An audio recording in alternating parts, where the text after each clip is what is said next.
Oui, alors c'est l'histoire de Justine qui est une éleveuse bovine donc, et qui ne veut plus envoyer ses bêtes à l'abattoir. Du coup, elle croule sous les dettes et elle va devoir faire un choix un peu radical pour remédier à ses problèmes. Ouais, moi j'avais envie de faire un western, donc on a emprunté pas mal de codes au western, notamment le format de l'image, on a tourné en 2:35.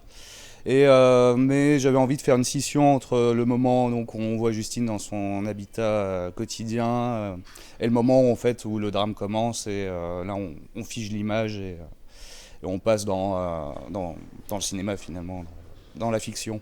On avait des contraintes techniques dans le sens où on tournait avec un appareil photo. On n'avait pas de travelling, de toute manière le sol était un peu... enfin c'est une ferme donc c'était compliqué, donc on a pris le parti pris de faire des plans fixes assez longs, assez picturaux. On a vraiment tourné dans une ferme, donc avec une fermière aussi qui nous a accueillis, et bon ben du coup on a discuté avec elle, et c'est vrai qu'on... C'est des gens qui travaillent toute l'année, qui ont des vies assez difficiles qui sont un peu oubliés. Donc ouais, c'est une manière aussi de parler d'eux, et puis sortir un petit peu des clichés des éleveurs qui font de la vache juste pour faire du rendement. C'est pas, je pense que 90% du temps, c'est pas le cas. C'est des gens qui aiment leurs bêtes, donc il y a une sorte de paradoxe, parce que bon, bien sûr, les bêtes sont vouées à aller à l'abattoir, mais c'est des gens qui en prennent soin et qui ont un vrai amour, et c'est ça qu'on voulait retranscrire. À l'écriture du scénario, le rôle a été écrit pour un homme. Donc dans un premier temps, on a fait les castings pour trouver un homme. On n'a pas trouvé de comédien qui allait. Et ben justement, en faisant les repérages, en rencontrant cette fermière, on s'est dit mais pourquoi pas une femme en fait. En plus, ça trancherait avec le cliché habituel du fermier. Et on a fait les candidatures spontanées. Et du coup, Martine nous a répondu.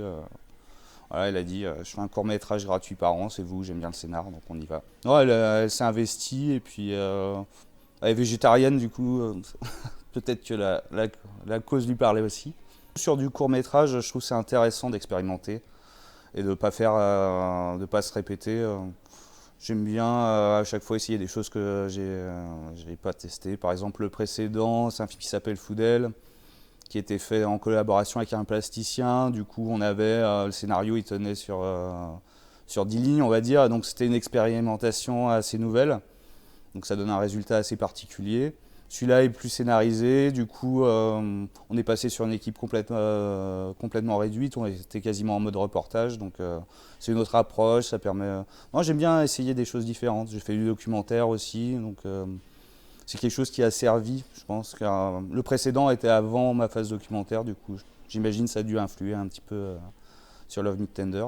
C'est un plaisir, du coup, c'est la première donc de Love Me Tender, c'est un plaisir de le faire à Cholet. Et puis voilà, j'espère que ça sera le début d'une longue carrière pour le film.